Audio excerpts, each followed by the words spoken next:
안녕하세요. 아이캔 TAT 1급 최신 기출문제 76회 풀이를 통해 만나 뵙게 된 김혜숙입니다. 반갑습니다. 76회 기출문제 어떻게 나왔는지 이론 문제부터 하나씩 살펴보도록 하겠습니다. 1번입니다. 다음 중 재고자산 단가를 결정하는 방법에 대해 올바르게 설명하고 있는 사람은 누구인가요? 첫 번째 영호님 보도록 하겠습니다. 개별법은 특정 프로젝트별로 생산되는 제품의 원가 결정에 유용합니다. 우리가 고가 품목이라든지 개별로 관리해야 되는 품목에 유용하죠. 문제없이 설명하고 있으니까 오케이 동그라미 하시고요. 민수님은 물가 상승 시에는 선입선출법보다 후입선출법에 의한 매출원가가 더 큽니다.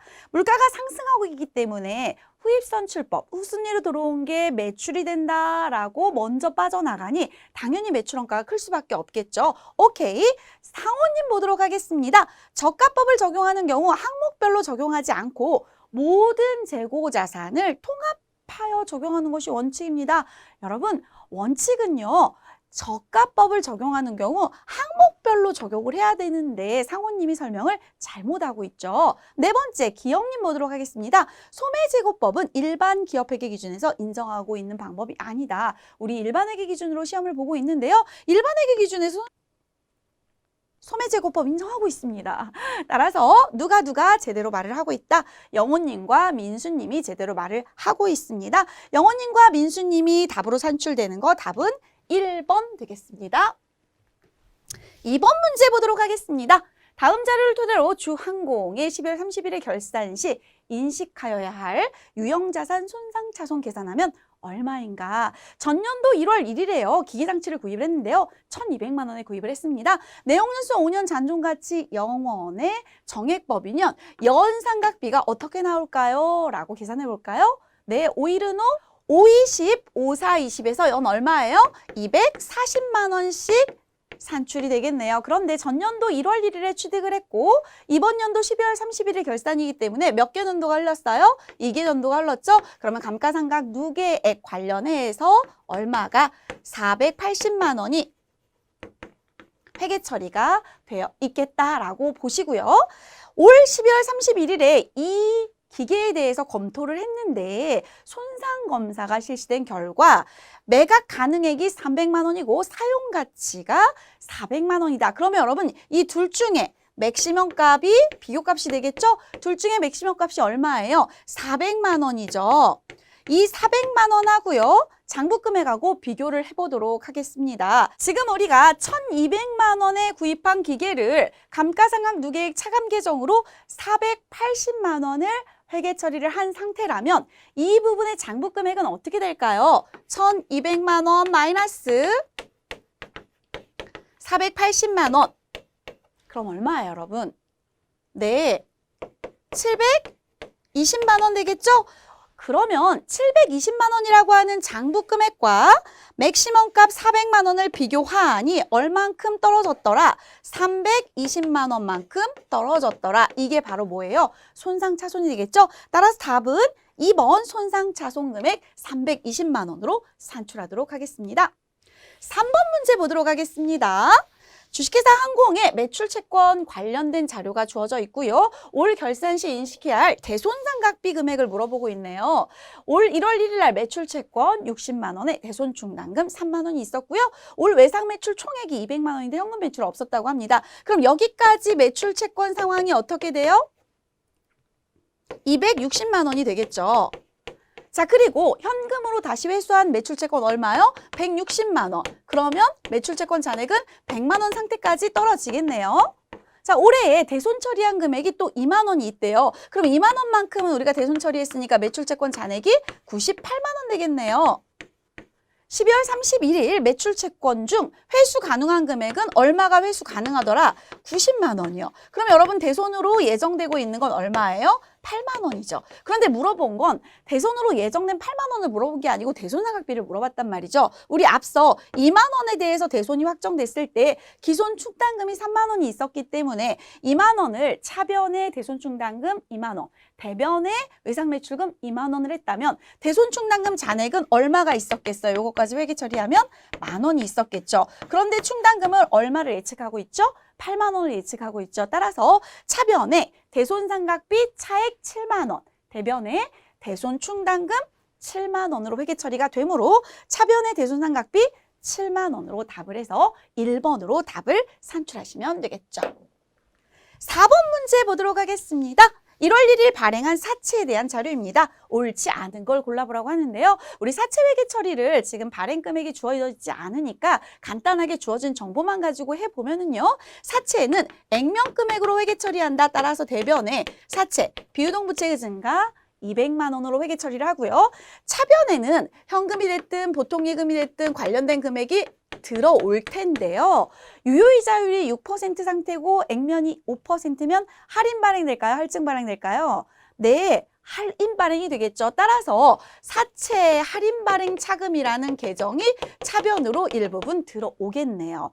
이자는 매년 말 지급하기로 했다. 그렇기 때문에 액면 금액의 이자율 5%를 매년 말 주니까 현금으로 준다 또는 보통 예금으로 준다라는 가정하에 250에서 얼마가 10만 원이 매년 지출이 되겠죠. 이 부분은 현금으로 지출되는 부분이고요. 사채 할인 발행 차금이 매년 말에 유효이자율법에 의해서 상각이 되므로 이 중에 일부분이 4인차가 상각이 돼서 여기로 들어올 거란 말이죠. 그 다음 연도에도 마찬가지로 4인차가 이렇게 상각이 되면서 들어오고 현금이나 보통 예금 같은 경우는 액면 금액의 이자가 들어가면서 여기에 이자 비용 이러한 회계 처리가 오겠죠. 자, 이렇게 우리가 할인 발행에 대한 숫자 정보가 다 주어져 있지 않더라도 사채 할인 발행 차금은 이런 식으로 매년 상각이 되는구나라는 거 알고 있으시겠죠? 문제 보도록 하겠습니다. 사채가 할인 발행되었다. 오케이. 액면 이자율이 유효이자율보다 낮았기 때문에 2번. 손익계산서의 이자 비용은 현금으로 지급한 이자보다 크다. 자, 왜냐면요. 현금으로 지급한 이자가 이건데 사채 할인 발행 차금이 상각이 되기 때문에 이 두 덩어리가 더해진 금액의 이자 비용이 되니까 얘가 크죠. 누가 커요? 이자 비용이 크죠. 자, 근데 문제에서 손익계산서상 이자 비용은 현금으로 지급한 이자 비용보다 어떻다? 크다. 오케이. 이 둘이 합해져서 이자 비용이 될 거니까 문제 없죠. 3번. 사채의 장부 금액은 발행 당시보다 크다. 여러분 있잖아요. 사채 표기법이 이렇게 되죠. 대변에 사채라는 금액이 원래 액면 금액으로 200만 원인데 차변으로 회계 처리되는 애가 마이너스 되면서 4인차가 들어가게 되면 200보다 더 적은 금액이 사채의 장부 금액이 될 거고 여기에 유효이자율을 곱해서 우리는 뭘 계산해요? 이자 비용을 계산하죠. 그런데 여러분 우리가 계속 상각을 하다 보면 이 금액이 점점 줄기 때문에 결국은 이 장부 금액은 얼마로 귀결이 돼요? 200만 원으로 귀결이 되죠. 그러니까 3번에 있는 사채의 장부 금액은 매년 상각 금액이 대변으로 없어지면서 이 금액이 점점 줄니까 장부 금액은 어떻게 되다? 커지는 거죠. 사채 장부 금액은 발행 당시보다 마이너스 되는 게 점점 줄니까 커진다. 4번 보도록 할게요. 손익계산서상 이자 비용은 올해보다 내년이 작다 그랬는데 여러분 이 금액이요. 상각액이요. 매년 유효이자율법으로 하면 사채 할인 발행 상각액은 매년 커집니다. 왜 커지냐면 장부 금액이 커지기 때문에 여기에 똑같은 유효이자율을 곱하면 당연히 이자 비용은 커질 수밖에 없죠. 따라서 4번에 작다라는 표현 때문에 옳지 않다. 이 문제는 조금 어려우실 수 있어요. 차라리 이게 숫자로 나와서 나한테 계산을 해봐. 이러면 조금 쉬웠을 텐데 의미 해석을 전체적으로 이해하고 있는가. 그래서 지금까지 풀었던 문제 중에 그래도 요 사채 문제가 조금은 난이도가 있다라고 보여집니다. 5번 문제 보도록 하겠습니다. 다음 중 내부적으로 창출한 무형자산의 취득원가에 포함될 수 있는 항목은 1번. 무형자산이 계획된 성과를 달성하기 전에 발생했다. 비효율로 인한 손실. 얘가 본래 성과를 달성하기 전까지 있었던 일들에 대해서는 포함하지 않는다. 2번 무형자산 창출에 직접 종사한 직원. 직접 종사했으니까 포함해야 되겠죠. 3번 무형자산 창출 후 이를 운용하는 직원의 교육비 후니까 아니다. 전이니까 아니다. 이거는 뭐예요? 무형자산의 창출을 직접적으로 한 거죠. 4번 무형자산 창출에 직접 관련되지 아니한 그러니까 안 된다. 따라서 원하는 답은 포함할 수 있는 건 몇 번이다? 2번 무형자산 창출에 직접 종사한 직원에 대한 급여이다 라고 보셔야 되겠죠. 6번 보겠습니다. 이제 부가세 문제입니다. 1번부터 5번까지 재무회계 문제 모두 다 풀어봤는데 사채 쪽이 조금 어렵구나. 그런데 우리가 이 정도는 할 수 있겠구나 싶은 문제입니다. 6번 문제는요. 영세율과 면세입니다. 1번. 영세율은 소비지국 과세 원칙을 구현하죠. 따라서 소비하는 너네 나라 거 부가세 붙여 우리는 0%로 수출할게 이렇게 되는 거고요. 면세는 역진성을 완화한다. 똑같이 면세 품목을 사 드실 때 실제로 이 면세 품목이 기초생활 필수품 등등이 과세라고 한다면 A라는 자가 버는 소득과 B라는 자가 버는 소득이 2배 이상 차이가 난다 하더라도 우리가 단일세율 10%를 적용하는 부가가치세법이다 보니까 실제로 기초생활 필수품 등은 약간은 조금 적게 버시는 분도 10% 부담하고 많이 버시는 분도 10% 부담하면 세 부담률을 따지면 거꾸로 간다. 적게 버시는 분이 더 퍼센트를 높게 부담한다는 거죠. 그걸 완화하기 위해서 기초생활 필수품 등은 어떻게 하겠다? 면세하겠다라는 취지니까 영세율은 소비지국가세 원칙, 면세는 역진성 완화. 맞죠? 2번. 영세율 적용 사업자는 매입세액 환급받을 수 있죠. 왜? 영세율 적용 사업자는 과세 사업자니까요. 하지만 면세 사업자는 부가가치세법상 신고납부 의무가 없죠. 따라서 매입세액을 전부 다 불공제 매입으로 회계 처리를 합니다. 그렇기 때문에 면세 사업자는 매입세액 환급받을 수 없습니다. 부가세 신고납부 의무가 없으니까요. 3번. 면세사업자는 매입처별 세액연사 학계표 제출과 대리납부 외에는 부가세법상 의무가 없어서 면세 현황 신고라는 걸 1년에 한 번씩 하게 됩니다. 4번. 과세재화를 수출하는 경우 영세율이 적용되는 사업자는 영세율 포기 신고를 하는 게 아니고요. 면세업자가 수출을 하게 됐을 때 면세를 포기하면 과세사업자로서 영세율을 적용받을 수 있어서 반대로 설명을 하고 있는 거죠. 면세재화를 수출해서 영세율을 적용을 하기 위해서는 면세 포기 신고를 해야 된다. 따라서 옳지 않은 거 4번으로 선출하시면 되겠습니다. 이 문제도 어려운 문제는 아닙니다. 7번 문제, 이제 소득세법입니다. 소득세법에 소득공제, 세액공제 이런 부분들이 있죠. 우리가 실기 프로그램에서도 연말정산을 공부하시기 때문에 아마 어렵지 않게 접근하실 수 있을 것 같습니다. 옳은 거 골라보도록 하겠습니다. 1번, 특별세액공제 대상 교육비는 초중 등 교육법에 따라 우리 학교에 설치되어 있는 방과 후 교실 있죠. 학원에 가지 말고 되도록이면 학교에서 아이들이 이렇게 활동하는 것들, 학생들이 그런 부분들에 대한 수업료와 교재 구입비 어떻게 하죠? 교육비 세액공제 해주고 있죠. 2번, 사업자가 해당 과세기간에 천재지변 등으로 자산 총액의 20% 이상을 상실하면 납세가 좀 곤란하다고 보고 재해손실 세액공제를 적용받을 수 있는데 여러분 여기서 토지는 포함하지 않습니다. 따라서 옳지 않고요. 3번, 거주자가 공적연금을 납입한 금액은 전액 연금계좌 세액공제를 적용받을 수 있다. 이렇게 표현을 하고 있는데요. 여러분 우리 실기 파트 공부하실 때 이거 공부하셨던 분들 기억해 보시면은요. 연금계좌 세액공제 이 부분에 대해서 우리가 어떻게 했었던 건지 그 란 기억나세요? 어떤 칸에다가. 네, 우리 연금계좌 세액공제였었어요. 연금계좌 소득공제였었어요. 그래서 여러분이 소득에서 빠지는 게 소득공제고 세액에서 빠지는 게 세액공제인데 아우 함정이네 여러분. 연금계좌 소득공제라는 표현을 썼었어야 되는데 함정이 좀 있고요. 여기서 명쾌하게 답이 나왔기 때문에 사실은 답 1번하고 넘어가셨어도 문제가 없지 않을까. 이 부분은 실기 파트에서도 많이 다루는 거니까요. 4번 간편장부 대상자는 복식부기로 기적을 하면 기장세액공제를 받을 수 있어요. 간편하게 하라고 했는데 복잡하게 복식부기 했단 말이에요. 인정해주겠다. 왜냐하면 국가에다가 이렇게 정확하게 신고하려고 노력을 한 거죠. 따라서 여러분 이 부분은 받을 수 없다라고 했기 때문에 받을 수 있다. 받을 수 있다. 근데 이 부분은 세액공제가 아니고 소득공제다. 이 부분은 토지는 제외한다. 그래서 전부 다 틀리고 누구만 맞았어요? 1번만 옳게 설명하고 있어서 답은 1번으로 산출하도록 하겠습니다. 8번 문제 보도록 하겠습니다. 역시나 소득세에서 출제가 됐는데요. 주식회사 항공의 상무이사 김항공 씨가 근로의 대가로 지급받은 부분인데 김항공 씨의 총급여, 여기서 여러분 총급여는 어떤 급여를 얘기해요? 과세급여. 어디서 할 수 있어요?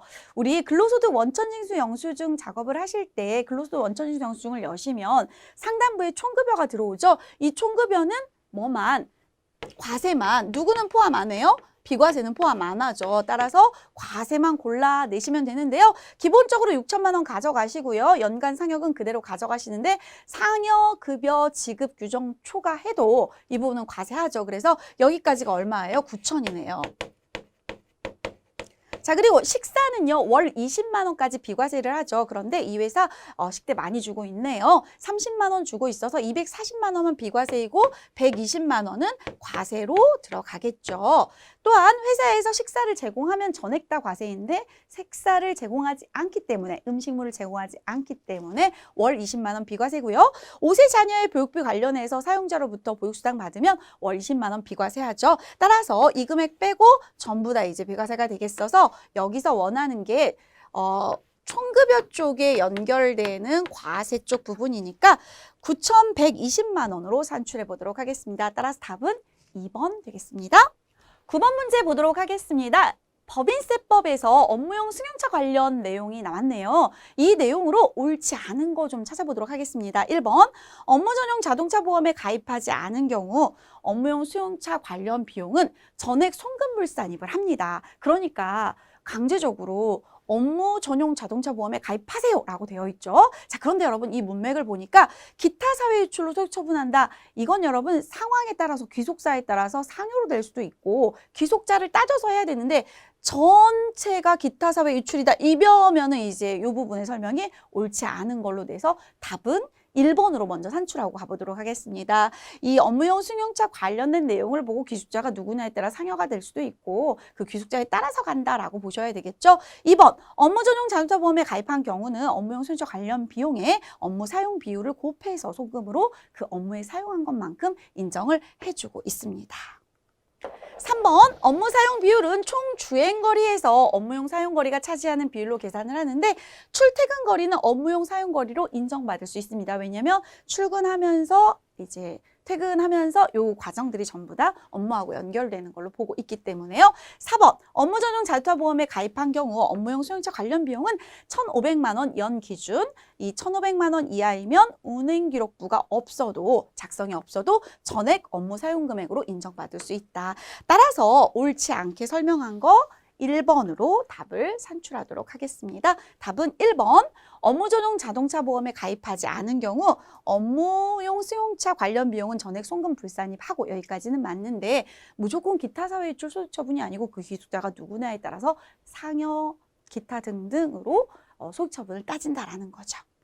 자, 마지막 10번 문제입니다. 주항공의 10기 과세 자료인데요. 법인세 과세표준 및 세액조정계산서 우리 프로그램에서도 많이 해보셨죠? 요거에서 각사소 나왔네요. 자, 우리 기출문제 푸실 때 항상 내가 지금 구해야 되는 게 뭐야? 그 위치가 정말 중요하죠. 각사소 제가 강조했었죠. 각사소 위치까지만 계산하셔야 돼요. 그 밑에까지 가시면 안 돼요. 자, 먼저 결산소상 당기순이익에 기업 업무 추진비 한도 초과액. 이거 어떻게 되죠, 여러분? 1,000만 원의 기업 업무 추진비 한도 초과액. 이거 업무 추진비 한도 초과했어. 그러면 송금불산입 플러스 되겠네요. 50만 원. 대손충당금 한도 초과액, 차변의 대손상각비, 대손의 대손충당금 했던 거 송금불산입 당기순이익에 가산 조정 되겠네요. 법인세 비용 송금불산입 가산 조정 되겠네요. 일반 기부금 한도 초과했어요. 가산 조정 되겠네요. 전부 다 더합니다. 전기 특례 기부금 한도 초과 2월분 송금산입 그리고 2월 결손금. 자, 여기서 잠깐 우리 법인세 과세표준 및 세액조정계산서 프로그램 하면 기억나시죠? 위에서부터 한번 상상의 날개를 펴볼게요. 당기순이익 나오고요. 입금 산입 얼마 송금 산입 얼마 이렇게 쭉 나왔던 거 있죠. 그래서 지금 여기까지 내용이 여기까지가 지금 들어갔는데 요 기부금은 어떻게 되죠, 여러분? 그 입금 산입과 송금 산입 지나고 그 밑에서 기부금과 관련된 게 나오죠. 그리고 나서 여러분 나오면 뭐죠? 이거죠. 각사소. 그러고 나서 이, 비, 소가 된단 말이에요. 그런데 기부금에 대해서 지금 두 가지가 나왔어요. 일반 기부금 한도 초과액 나오고 전기 특례 기부금 한도 초과 2월금 송금산입이니까 송금으로 인정하는 10만 원은 기부금에 인정이 되니까 마이너스. 여기가 각사소예요. 그러다 보니까 마지막에 주어져 있던 전기분에 대한 2월 결손금 이 부분을 반영을 하지 않으신 상태에 이 금액을 구해 주십사라는 게 지금의 문제인데 함정인 거죠. 그냥 제가 막 풀다 보면 2월 결손금까지 마이너스해서 반영하시면서 문제를 풀게 되는데 항상 내 위치가 어디야? 각사소. 이비소는 그 밑에 있어요. 그래서 이 금액을 다 계산을 한번 해보면서 각사소 구해보도록 하겠습니다. 요거 여러분 당기순이익이 지금 얼마였냐면 1,000만 원 써놓고 기록을 할까요? 자, 1,000만 원에 요거 더해볼게요. 두 개 더하면 1,110만 원. 거기에 90만 원을 차감하고 20만 원을 더하고 1,110만 원에서 1,100, 2,000, 2,200, 1,200, 1,210만 원. 가볼까요? 110이니까 1,110이죠? 1,200, 1,220, 10만 원 빼면 1,210만 원. 따라서 뭐 그렇게 어렵지 않네요. 계산기 없어도 1,210만 원으로 각 사업연도 소득 금액을 답을 산출하도록 하겠습니다. 제가 봤을 때는 이번 회차 문제 이론은 막 까다롭다라는 문제는 많지는 않은데 그래도 각 회차마다 보면은 내가 살짝 실수하면 한 2개 정도는 함정들이 보여져요. 근데 사체 부분은 함정이라고 하기는 조금 그럴 것 같고요. 이 부분은 문제 그동안에 되게 많이 나왔었죠. 기출문제에서 여러분이 시험 보러 갈 때 최근에 기출문제를 풀어보셨다면 아마 마지막 10번도 풀 수 있지 않았을까 싶고요. 업무용 수용차 부분이 조금 어려우셨을까요? 사체 부분이 조금 어려우셨을까요? 아니면 소득세법에서 한 문제 정도 어려웠을까요? 제 생각에는 7개 이상을 맞추시고 실기에서 저와 함께 공부했던 내용대로 차근차근 하시면 80점 이상 맞으실 것 같아요. 평균 이론과 실무 합해서 70이기 때문에 우리가 열심히 하신다면 한 번에 합격하실 수가 있습니다. 또한 여러분 저희가 저와 함께 본문 따라하기도 하시고 이론도 하시고 기출문제도 많이 풀어보셨다면 여러분이 지금 보시는 시험 회차에 반드시 합격하실 거라고 저는 생각을 합니다. 여러분의 합격을 기원하면서 이론 문제 풀이 여기서 마치고요. 실무 파트에서 만나 뵙도록 하겠습니다.